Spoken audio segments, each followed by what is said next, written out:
jangan skeptikal lah kalau orang kata ni apa belajar teknik apa repair barang. Ini sebenarnya jangan dengar cakap orang.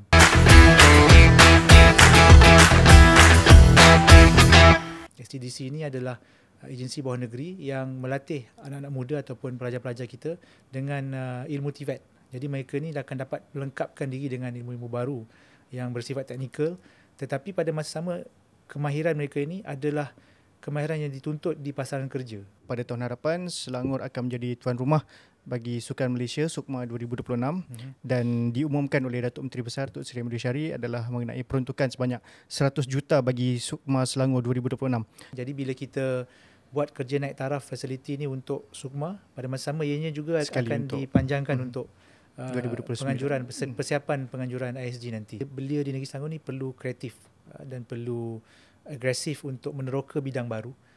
Sebagai contoh sekarang ni kita bercakap tentang ekonomi kreatif. Tidak ada salah untuk explore dan juga cari peluang, mewujudkan ruang. Maksudnya bila kita jadi usahawan ni, kita bukan hanya menjadi usahawan ataupun ahli perniagaan yang mendapatkan untung, tetapi pada masa sama kita mewujudkan peluang pekerjaan kepada orang lain juga. Dan ini sebenarnya cabaran besar belia di negeri Selangor untuk mereka adapt dengan perubahan semasa, menjadi lebih berdaya tahan, dan pada masa sama perlu ada keinginan ataupun passion untuk menguasai kemahiran digitalisasi ini, termasuk AI. Saksikan Skop 1 Disember 2025 jam 11 pagi hanya di Media Selangor.